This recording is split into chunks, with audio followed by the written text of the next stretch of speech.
जय जय जय प्रिय भारत जनयित्री दिव्यधात्री। जय जय जय प्रिय भारत जनयित्री दिव्यधात्री।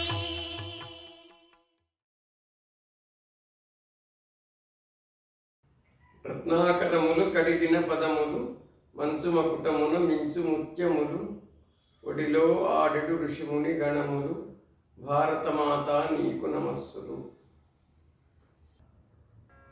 కలియుగంలో 38వ శతాబ్దం ఉంటే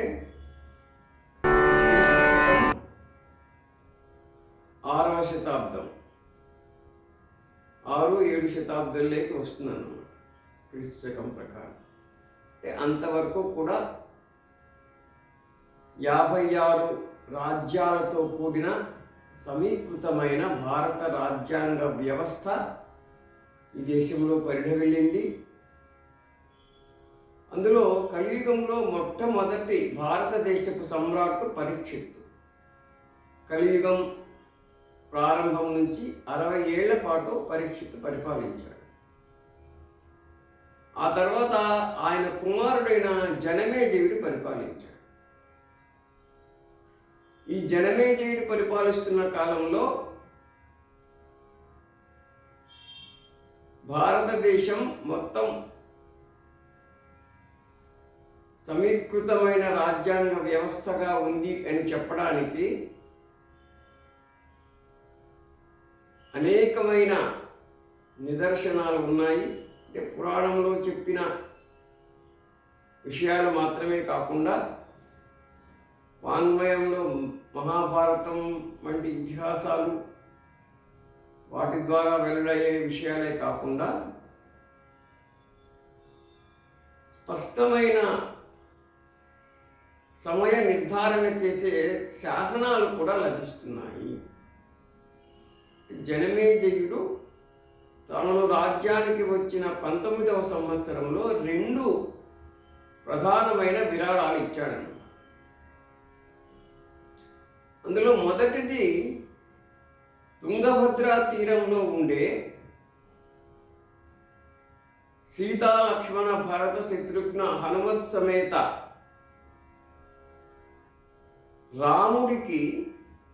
రాముని గుడికి భూమిని దానంగా చేశాడు. ఇది ఏ సంవత్సరంలో చేశాము? మన చాంద్రమానం ప్రకారం ప్రమాథినామ సంవత్సరంలో చేసినట్టు కూడా అందులో ఉందన్నమాట. ఏమిటి ఈ దానం? కాబట్టి తారీఖులు ఇవన్నీ ఉండాలి అనుకునే వాళ్ళు కూడా ఇలా కలియుగ ఆరంభం నుంచి కూడా స్పష్టమైన మనకు సమయ నిర్ధారణ చేయడానికి వీలైన దాన శాసనం అది జనమేజయుడు వేయించాడు. అంటే తన యొక్క రాజ్యపాలన ఆరంభమైన తర్వాత 19వ సంవత్సరంలో, అంటే కలియుగంలో అది 89వ సంవత్సరం అయింది. కలియుగం ప్రారంభమైన తర్వాత మనం క్రీస్తు శకం లెక్కల్లో చెప్పాలంటే క్రీస్తునకు పూర్వం 3012వ సంవత్సరంలో ఆ దాన శాసనాన్ని జనమేజయుడు వేయించాడు. అది ఇప్పటికీ లభ్యమవుతుంది. రెండవది, అదే సంవత్సరంలోనే హిమాలయ ప్రాంతంలో ఉండే బద్రీనాథ్, కేదార్నాథ్ ఈ ప్రాంతంలో ఉన్న ఒక పెద్ద శివలింగం ఉన్న చోట అక్కడ ఉన్న ఆలయానికి విరాళం ఇచ్చినట్టు కూడా దాన శాసనం వేయించాడు. అంటే ఒకటి తుంగభద్ర నది ప్రాంతము, ఇంకొకటి హిమాలయాల ప్రాంతం. వీళ్ళ రాజధాని ఎక్కడుంది? ఇప్పుడు ఢిల్లీ అనేది ఇంద్రప్రస్థము, మీరట్ సమీపంలో హస్తినాపురం ఉంది. కాబట్టి ఈ ప్రాంతంలో ఉన్న జనమేజయ మహారాజు తుంగభద్రా నదీ తీరం వరకు విస్తరించి ఉన్న, అటు హిమాలయాల వరకు విస్తరించి ఉన్న భూభాగానికి పరిపాలకుడు అన్న విషయం దీనివల్ల స్పష్టమవుతోంది. అంటే భారతదేశంలో కలియుగం ప్రారంభం నాటికి సమీకృతమైన రాజ్యాంగ వ్యవస్థ ఉన్నది అని చెప్పడానికి అనేక ఆధారాలు ఉన్నాయి. వాస్తవమైన చారిత్రకమైన ఆధారాలు ఉన్నాయి. 56 రాజ్యాలతో కూడిన సమీకృతమైన రాజ్యాంగ వ్యవస్థ ఉంది. కేంద్ర ప్రభుత్వం వలె సమ్రాట్ పరిపాలించేవాడు. ప్రతి రాజ్యానికి సంబంధించిన పరిపాలకుడు కూడా నేటి మనం ప్రాంతాలు అంటున్నాం కదా, రాష్ట్రాలని ప్రాంతాలని, ఆ విధంగా ప్రాంతీయ ప్రభుత్వాలకు వాళ్ళు పరిపాలకులుగా ఉండేవాళ్ళు అని చెప్పి అనేక ఆధారాలు ఉన్నాయి. అందులో ఇది కూడా ఒక ప్రధానమైన ఆధారం. అయితే మనకు బ్రిటన్ వాళ్ళు వచ్చి ఇక్కడ కొన్ని మన చరిత్రకు చేసిన అనేకమైన ఘోరమైన అన్యాయాలలో చరిత్ర పూర్వయుగం అనే దాన్ని ఒకటి కల్పించిపోయారు. అది వాళ్ళ యొక్క అవగాహన. చరిత్ర ఎప్పుడో ఒకసారి ప్రారంభం కావాలి, ఆ బిందువు నుంచి చరిత్ర యుగము, అంతకుముందు ఉన్నది చరిత్ర పూర్వయుగము అని వాళ్ళ యొక్క భావం అన్నమాట, వాళ్ళ యొక్క భ్రాంతి. అంటే బావిలోటి కప్ప ఏ విధంగా అనుకుంటుందో ఆ విధంగా అనుకున్నారు వాళ్ళు. కానీ వాళ్ళ యొక్క అజ్ఞానానికి ఇది ఒక ప్రతీక. ఈ విధంగా చరిత్ర పూర్వయుగం ఒకటి ఉంది అని చెప్పడం వాళ్ళ యొక్క అనభిజ్ఞతకు ప్రతీక. కానీ మన దేశాన్ని వాళ్ళు దాదాపు క్రీస్తు శకం 1757 నుంచి 1947 వరకు దాదాపు 200 ఏళ్ల పాటు ఈస్ట్ ఇండియా కంపెనీ, తర్వాత బ్రిటన్ ప్రభుత్వం కూడా మన దేశం మీద బీభత్సకరమైన పరిపాలన సాగించిన సమయంలో మన చరిత్రను వక్రీకరించారు వాళ్ళు. అంటే వాళ్ళు విజేతలు కదా, ఓడిపోయిన దేశానికి గొప్ప చరిత్ర ఉండడానికి వీల్లేదు అన్న యొక్క ఒక దౌర్భాగ్యకరమైన అహంకారంతో వాళ్ళు ఆ విధంగా మన చరిత్రను చెడగొట్టారు. కాబట్టి వాళ్లకు తెలిసిన చరిత్ర పూర్వయుగం అనే దాన్ని మన దేశానికి కూడా వర్తింప చేయడం అనేది ఒక ప్రధానమైన వక్రీకరణ, చరిత్రకు జరిగిన వక్రీకరణ. మరి వాస్తవ చరిత్ర ఎలా ఉంటుంది అన్నప్పుడు చరిత్ర పూర్వయుగం అన్నది ఏమీ లేదు. ఇంగ్లీష్ వాళ్ళు చెప్పినట్టుగా చరిత్ర పూర్వయుగం అనేది ఒకటి ఉన్నట్టయితే అక్కడ నివసించే మానవులు కాకుండా పోతారా? వాళ్ళ యొక్క జీవనం కాకుండా పోతుందా? వాళ్ళ యొక్క సంప్రదాయాలు కానివ్వండి, వాళ్ళ యొక్క ఆచార వ్యవహారాలు కానివ్వండి, ఇవన్నీ కూడా అవి కాకుండా పోతాయా? వాళ్ళ చరిత్ర ఎందుకు చరిత్ర కాకుండా పోతుంది? కాబట్టి చరిత్ర పూర్వయుగం ఏమిటి? కాబట్టి చరిత్ర పూర్వయుగం అనేది ఒక అర్థం లేని అభూతమైన కల్పన. మరి చరిత్ర ఎలా ఉంటుంది అన్నప్పుడు దానికి భారతీయులు చెప్పారంటే కల్పించి చెప్పలేదు. విశ్వ వ్యవస్థలో, ఖగోళ వ్యవస్థలో, సృష్టిలో నిహితమై ఉన్న వాస్తవం ఏదైతే ఉందో దాన్ని మన మహర్షులు, వైదిక ఋషులు దర్శించారు. ఆ విధంగా మనకు చరిత్రను చెప్పారు. మరి ఇది చరిత్ర ఎలా ఉంది అంటే ఇది పునరావృతం అవుతుంది. చరిత్రకు ఎప్పుడు కూడా మన దేశం చరిత్రకు కానీ, మన ప్రపంచం యొక్క చరిత్రకు కానీ, మొత్తం విశ్వ వ్యవస్థ యొక్క చరిత్రకు కానీ ప్రారంభం లేదు, అంతం కూడా లేదు. మరి ఎలా ఉంది అంటే నిరంతరం పునరావృతం అవుతూ ఉంది. ఎలా ఉంది ఈ పునరావృత్తి అన్నప్పుడు మనకు 6 ఋతువులు మనం చూస్తున్నాం. వసంత ఋతువు, గ్రీష్మ ఋతువు, వర్ష ఋతువు, శరద్ ఋతువు, హేమంత ఋతువు, శిశిర ఋతువు. శిశిర ఋతువు తర్వాత మనకి ఏమొస్తుంది? వసంత ఋతువు మళ్ళీ వస్తుంది కదా. అలాగే ఈ చక్రం, కాలచక్రం అనేది నిరంతరం పునరావృతం అవుతుంది. పగల తర్వాత రాత్రి వస్తుంది, రాత్రితో పరిసమాప్తం కావటం లేదు కదా చరిత్ర, మళ్ళీ పగలు వస్తుంది. అదేవిధంగా మనకు చరిత్ర ఎలా ఏర్పడింది విశ్వ వ్యవస్థలో అన్నట్టయితే యుగాలు, మహాయుగాలు, మన్వంతరాలు, కల్పాలు కూడా అసంఖ్యాకంగా ఉన్నాయి. ఈ అసంఖ్యాకంగా ఉన్న కల్పాలు ఇప్పటికే గడిచిపోయినాయి. అనేక కల్పాలు, ఎన్ని కల్పాలు గడిచాయో కూడా మనకు తెలియదు. అలాగే ఎన్ని కల్పాలు గడుస్తాయో కూడా మనకు తెలియదు. ఒక్కొక్క కల్పానికి వయస్సు 432 కోట్ల సంవత్సరాలు మన వాళ్ళు చెప్పారు. అంటే ఇది కూడా వాస్తవమైన సృష్టిగతమైన ఒక వ్యవస్థలో భాగం. అంటే సృష్టిగతమైన వాస్తవం. అంటే సృష్టిగతమైన వాస్తవాన్ని సమాజస్థిత జీవన విధానంగా మలుచుకున్న జాతి అనాదిగా కూడా భారతీయ జాతి, హైందవ జాతి, వైదిక జాతి, సనాతనమైన ఈ జాతి. కాబట్టి మనకు ఇంతకుముందే చెప్పుకున్నాం, 4 యుగాలు కలిసి ఒక మహాయుగం అవుతుంది. 4 యుగాల వయస్సు అంతా కలిపితే 43,20,000 సంవత్సరాలు అవుతుంది. ఈ 43,20,000 సంవత్సరాల మహాయుగాలు 1000 గడిస్తే ఒక కల్పం అవుతుంది. అంటే కల్పం వయస్సు ఎంత అవుతుంది? 4,20,000 1000తో దాన్ని గుణించాలి. అంటే 4,32,00,000 సంవత్సరాలు, 432 కోట్ల సంవత్సరాలు, 432 కోట్ల సంవత్సరాలు ఒక కల్పానికి వయస్సు, ఒక కల్పానికి కాల వ్యవధి అవుతుంది. అయితే ఈ 432 కోట్ల సంవత్సరాల కల్పాన్ని సౌలభ్యం కోసం మళ్ళీ కూడా మనం 14 మన్వంతరాలుగా ఏర్పడి ఉన్నాయి. అవి ఈ 14 మన్వంతరాలుగా ఏర్పడడం కూడా సృష్టిగతమైన వ్యవస్థే, ఎవరు కల్పించింది కాదు. మరి 14 మన్వంతరాలుగా కల్పం విభక్తమై ఉంది కాబట్టి ఒక్కొక్క మన్వంతరం యొక్క వయస్సు ఎంత అని కూడా మనం ఆలోచించాలి. 43,20,000 సంవత్సరాల మహాయుగం అంటే కృతయుగం, త్రేతాయుగం, ద్వాపరయుగం, కలియుగం కలిసిన మహాయుగానికి 43,20,000 సంవత్సరాలు కాల వ్యవధి అవుతుంది. ఇలాంటి మహాయుగాలు 71 గడిచినప్పుడు ఒక మన్వంతరం పూర్తి అవుతుంది. 71 గడవాలి. అంటే 43,20,000 మహాయుగాలు 71 గడిస్తే ఎంతకాలం అవుతుంది అంటే దాదాపు 30,67,20,000 సంవత్సరాలు అవుతుంది. అంటే దాదాపు 30,68,00,000 సంవత్సరాలు జరుగుతుంది అన్నమాట ఒక మన్వంతరం.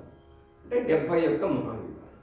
కాబట్టి ఈ 71 మహాయుగాల మన్వంతరాలు 14 గడవాలి, 14 జరగాలి. అంటే ఏమిటి? 30,68,00,000 సంవత్సరాలు, దాన్ని మళ్ళీ 14తో గుణించినట్టయితే ఎంత అవుతుంది? ఈ 71 × 14, 71ని 14తో గుణిస్తే 994 మహాయుగాలు అవుతున్నాయి. మరి మిగతా 6 మహాయుగాలు ఉన్నాయి కదా, 1000 మహాయుగాలు కదా ఒక కల్పం. ఈ 6 మహాయుగాలు కూడా సంధికాలంగా కనిపిస్తూ ఉంటాయి. సంధికాలంగా ఒక మహాయుగానికి మరో మహాయుగానికి మధ్యలో, అన్ని మహాయుగాలకు మధ్యలో కాదు, అన్ని మన్వంతరాలకు మధ్యలో కాదు, కొన్ని మన్వంతరాలకు మధ్యలో వస్తాయి. ఇవి ఒక మన్వంతరానికి మరో మన్వంతరానికి మధ్య కొన్నిసార్లు ఈ 6 మహాయుగాలు కూడా నడుస్తున్నట్టుగా మనకు మన భారతీయులు చెప్పిన చరిత్ర ప్రకారం తెలుస్తుంది. కాబట్టి 994 మహాయుగాలు, 14 మన్వంతరాలు, 6 మహాయుగాల సంధికాలం కలిసి 1000 మహాయుగాలు అవుతున్నాయి. కాబట్టి కల్పానికి ఎన్ని మహాయుగాలు? 1000 మహాయుగాలు. కల్పానికి ఎన్ని మన్వంతరాలు? 14 మన్వంతరాలు. కాబట్టి ప్రతి కల్పంలో కూడా ఇదే విధంగా వ్యవస్థ నడుస్తూ ఉంది అని చెప్పి అనాదిగా నడుస్తూ ఉంది. అయితే ఇలా 1000 మహాయుగాలు, 14 మన్వంతరాలు అయ్యేటప్పటికీ 432 కోట్ల సంవత్సరాల చరిత్ర నడుస్తుంది, కాలం నడుస్తుంది. 432 కోట్ల సంవత్సరాలు. ఇదంతా కూడా సృష్టి కనిపిస్తూ ఉంటుంది. ఈ 432 కోట్ల సంవత్సరాల పాటు కూడా సృష్టి కనిపిస్తూ ఉంటుంది. అంటే భూమండలం కనిపిస్తూ ఉంటుంది, గ్రహాలు కనిపిస్తూ ఉంటాయి, నక్షత్రాలు కనిపిస్తూ ఉంటాయి, విశ్వంలో ఉండే అసంఖ్యాకమైన బ్రహ్మాండాలన్నీ కూడా భాషిస్తూ ఉంటాయి, కనిపిస్తూ ఉంటాయి. కాబట్టి ఈ 432 కోట్ల కాలం జరిగే ఈ సృష్టి క్రమానికి ఏం పేరంటే ఉదయకల్పము లేదా సృష్టి కల్పము అని పేరు. ఈ ఉదయకల్పం లేదా సృష్టి కల్పం అనేది విశ్వ వ్యవస్థలో పగలు వంటిది. కాబట్టి ఈ 432 కోట్ల సంవత్సరాల కల్పం పూర్తి అయిన తర్వాత పగలు పూర్తి అవుతుంది విశ్వ వ్యవస్థలో. మళ్ళీ రాత్రి మొదలవుతుంది. దాన్నే ప్రళయము అంటున్నాం మనం. అప్పుడు ప్రళయం ఏర్పడుతుంది. దాన్ని ప్రళయకల్పము అంటారు లేదా క్షయకల్పము అంటారు. ఇలా శూన్యకల్పము అంటారు. ఎందుకంటే ఆ రాత్రిలో సృష్టి భాషించదు, సృష్టి కనిపించదు, ఏమీ కనిపించదు, అంత శూన్యంగా ఉంటుంది. విశ్వ వ్యవస్థ మొత్తం శూన్యంగా ఉంటుంది. ఎన్నాళ్ల పాటు ఉంటుంది? ఎన్నాళ్ల పాటు అయితే పగలు కొనసాగిందో అన్ని సంవత్సరాల పాటు మళ్ళీ రాత్రి కూడా కొనసాగుతుంది. రాత్రి వాళ్ళు సమానము అన్న విషయం మనకు తెలిసిందే. కాబట్టి సృష్టికల్పం 432 కోట్ల సంవత్సరాల పాటు కొనసాగిన తర్వాత శూన్యకల్పం లేదా క్షయకల్పం లేదా ప్రళయకల్పం కూడా 432 కోట్ల సంవత్సరాలు మళ్ళీ కొనసాగుతుంది. అది పూర్తి అయిన తర్వాత మళ్ళీ ఏమవుతుంది? మళ్ళీ ఉదయకల్పం ప్రారంభమవుతుంది. అంటే మళ్ళీ సృష్టి ప్రారంభమవుతుంది, మళ్ళీ సృష్టి కల్పం ప్రారంభమవుతుంది. ప్రారంభమై మళ్ళీ 432 కోట్ల సంవత్సరాల పాటు కొనసాగుతుంది. అంటే పగలు తర్వాత రాత్రి వస్తుంది, రాత్రి తర్వాత మళ్ళీ పగలు వస్తుంది. అదేవిధంగా ఉదయకల్పం తర్వాత ప్రళయకల్పం వస్తుంది, ప్రళయకల్పం తర్వాత మళ్ళీ ఉదయకల్పం వస్తుంది. ఇలా ఈ ఉదయకల్పం ప్రళయకల్పం ఎన్నిసార్లు వచ్చాయి అన్నది ఎవ్వరికీ తెలియని విషయం. ఇంకా ఎన్నిసార్లు రాబోతున్నాయి అనేది కూడా ఎవరికి తెలియని విషయము విశ్వ వ్యవస్థలో. అందుకే మొదలు లేదు, చివరి కూడా లేదు అన్న దానికి ఇది ఒక ప్రత్యక్షమైన ప్రమాణము. అందుకే ఆద్యంతరహితంగా విశ్వ వ్యవస్థ ఉంది. మరి చరిత్ర ఏమిటి? పునరావృతం అవుతూ ఉందంటే మళ్ళీ మళ్ళీ అదే జరుగుతూ ఉంది. అంటే ఉదయకల్పం, ప్రళయకల్పం, మళ్ళీ ఉదయకల్పం. ఇట్లా ఎంతకాలం నుంచి ఉందో, ఎంతకాలం వరకు ఉంటుందో ఎవ్వరూ చెప్పలేరు. దాన్నే ఆద్యంతరహితమైన స్థితి అంటే మొదలు తుది లేని విశ్వ వ్యవస్థ. అంటే ఈ పరిణామ క్రమం, ఈ కాల గమనం అనేది ఈ విధంగా జరుగుతుంది. కాబట్టి ఒక ఉదయకల్పంలో కనిపించేవన్నీ కూడా ప్రళయకల్పంలో కనిపించకుండా ఉండి మళ్ళీ కనిపిస్తాయన్నమాట. మళ్ళీ ఉదయకల్పం వస్తే మళ్ళీ అవే కనిపిస్తాయి. అందుకే దాత యథా పూర్వం అకల్పయత్ అన్నారు. అంటే సృష్టికర్త అంతకు ముందు ఉన్నదాన్నే మళ్ళీ సృష్టించాడు. అంటే కొత్తగా సృష్టించలేదు, అంతకు పూర్వం ఉన్నదాన్నే సృష్టించాడు. కాబట్టి అసంఖ్యాకమైన ఈ కల్పాల యొక్క చరిత్రలో ఇప్పుడు నడుస్తున్న కల్పం పేరు శ్వేతవరాహ కల్పం. శ్వేతవరాహ కల్పంలో ప్రతి కల్పానికి కూడా 14 మన్వంతరాలు ఉన్నాయి అనుకున్నాం కదా. 14 మన్వంతరాలు పూర్తి అయ్యేంత వరకు ఏ కల్పమైనా కొనసాగుతుంది.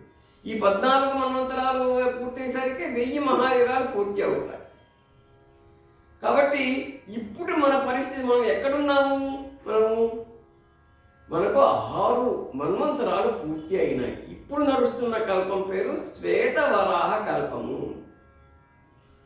అసంఖ్యాకమైన కల్పాలు ఉన్నాయి, ఉండబోతున్నాయి, గతించాయి, మళ్ళీ రానున్నాయి. కానీ మన యొక్క సౌలభ్యం కోసం భారతీయులు 30 కల్పాలకు పేర్లు పెట్టుకున్నారు. అంటే ఒక నెలలో 30 రోజులు ఉన్నట్టుగా మళ్ళీ పాడ్యం నుంచి అమావాస్య అయిన తర్వాత మళ్ళీ పాడ్యం వచ్చినట్టే ఈ 30 కల్పాలు కూడా ఒకదాని తర్వాత ఒకటి వస్తుంటాయి. 30వ కల్పం అయిన తర్వాత మళ్ళీ 1వ కల్పం వస్తుంది. కాబట్టి ఈ 30 కల్పాలలో ఇప్పుడు మనమున్న కల్పం పేరు శ్వేతవరాహ కల్పం. ఈ 7వ మన్వంతరం పేరు వైవస్వత మన్వంతరం. ఈ వైవస్వత మన్వంతరంలో కూడా 71 మహాయుగాలు ఉన్నాయి కదా. ఇందులో ఇంతవరకు 27 మహాయుగాలు పూర్తి అయిపోయినాయి. ఇప్పుడు నడుస్తున్నది 28వ మహాయుగం.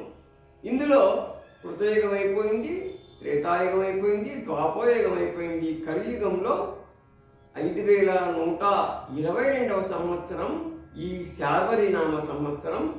ఇప్పుడు మనం ఈ శార్వరీనామ సంవత్సరంలో ఉంటున్నామంటే ఈ కలియుగంలో 5122వ సంవత్సరంలో శరదృతువులో ఆశ్వీజ మాసంలో బహుళ దశమి ఈ రోజున మనం ఇక్కడ జీవిస్తున్నాం. కాబట్టి ఎంత జరిగింది చరిత్ర? 6 మన్వంతరాలు అంటే 30,68,00,000 ఒక్కొక్క మన్వంతరానికి 7 ఉన్నాయి కదా. 30,68,00,000 సంవత్సరాలు వీటిని 6తో గుణిస్తే ఎంత వస్తుంది? తర్వాత ఈ మన్వంతరంలో 27 మహాయుగాలు వచ్చాయి కాలఖండం. తర్వాత ఈ 28వ మహాయుగంలో 3 యుగాలు అయిపోయినాయి, 4వ యుగంలో నడుస్తున్నాం. ఇదంతా కలుపుకున్నట్టయితే ఈ శ్వేత వరాహ కల్పంలో ఇప్పటి వరకు 195,58,85,122వ సంవత్సరంలో మనం ఇప్పుడు జీవిస్తున్నాము. అంటే మొత్తం కల్పం యొక్క వయస్సు 432 కోట్ల సంవత్సరాలు అయితే అంతవరకు సృష్టి జరుగుతూనే ఉంటుంది భవిష్యత్తులో కూడా. ఇప్పుడు మనం 196 కోట్లు కూడా ఇంకా పూర్తి చేయలేదు. 196 కోట్ల సంవత్సరాలు కూడా పూర్తి కాలేదు. అంటే ఇంకా 136 కోట్ల సంవత్సరాలు జరగాలి. అంటే ఈ వైవస్వత మన్వంతరం 7వది పూర్తి కావాలి, మళ్ళీ 7 మన్వంతరాలు పూర్తి కావాలి. అప్పటికి ఈ శ్వేత వరాహ కల్పం పూర్తి అవుతుంది. ఉదయకల్పం రాత్రి ఏర్పడుతుంది. ఆ రాత్రి కూడా అంతే సమయం 432 కోట్ల సంవత్సరాలు ఉన్న తర్వాత ప్రళయకల్పం, మళ్ళీ మరో ఉదయకల్పం ప్రారంభమవుతుంది. ఇలా అనంతంగా జరుగుతూ ఉంటుంది, అనాదిగా జరుగుతూ ఉంటుంది. దీనికి మొదలు లేదు, తుది లేదు. కాబట్టి చరిత్ర అంటే ఎలా ఉంటుంది అంటే కొత్తది ఉండదు. చరిత్ర నిరంతరం పునరావృతం అవుతూ ఉంటుంది. ఋతువుల వలె, రాత్రింబవళ్ల వలె చరిత్ర కూడా పునరావృతం అవుతూ ఉంటుంది. ఆ పునరావృతం అవుతున్న చరిత్ర గురించి మనం తెలుసుకోవాలంటే మొత్తం చరిత్రను మనం తెలుసుకోలేం కదా, మర్చిపోయి ఉంటాం. కోట్ల సంవత్సరాల యొక్క చరిత్రలో ఆ స్మృతులన్నీ కూడా కొన్ని జ్ఞాపకాలుగా ఉంటాయి, లీలగా కనిపిస్తుంటాయి మనకంతే. కానీ మన కలియుగం చరిత్ర, ఇప్పుడున్న చరిత్ర మాత్రం ఈ మన్వంతరంలో ఉండే చరిత్ర మరికొంత స్పష్టంగా కనిపిస్తూ ఉంటుంది. కానీ సుస్పష్టంగా కనిపించే చరిత్ర ఏమిటంటే ఈ ఆధునికమైన కలియుగం చరిత్ర. అంటే 5,000 సంవత్సరాలుగా పైగా, దాదాపు 5,122 ఏళ్ళుగా కొనసాగుతున్న కలియుగం చరిత్ర మాత్రం మనకు స్పష్టంగా తెలుస్తూ ఉంటుంది. ఈ విధంగా నడుస్తూ ఉన్నప్పుడు వెనక్కి తిరిగి చూసినట్లయితే మనకు దగ్గరగా ఉన్నవి బాగా కనిపిస్తాయి, కొంచెం దూరంగా ఉన్నవి లీలగా కనిపిస్తాయి, మరింత దూరంగా ఉన్నవి అసలు కనిపించవు. ఆ విధంగానే 195,58,85,000 సంవత్సరాల ఈ జీవన ప్రస్థానంలో అన్నీ సరిగ్గా కనిపించవు కదా. కాబట్టి స్పష్టమైనవన్నీ కూడా మన పూర్వులు చెప్పారు. కొన్ని లీలగా కనిపిస్తాయి, కొన్ని జ్ఞాపకాలుగా మిగిలి ఉంటాయి, కొన్నిటికి స్పష్టమైన ఆధారాలు ఉంటాయి. మన దేశానికి మాత్రమే కాదు, మొత్తం ప్రపంచానికి వర్తించే చరిత్ర ఇది, విశ్వ వ్యవస్థకు వర్తించే చరిత్ర ఇది. అయితే భారతీయమైన జాతులు కాని వాళ్ళకు తెలియదు ఈ సంగతి. మనకు మహర్షులు అందించిపోయారు. కాబట్టి మనకు తెలిసిన విషయానికి మనం సంతోషించాలి, గర్వించాలి. ఆ విధంగా మనం మన చరిత్రను తెలుసుకోవాలి. ఆ చరిత్ర, వాస్తవమైన చరిత్ర ఎందుకు తెలుసుకోవాలి అన్న విషయం కూడా మరో భాగంలో మనం చర్చించుకుందాం.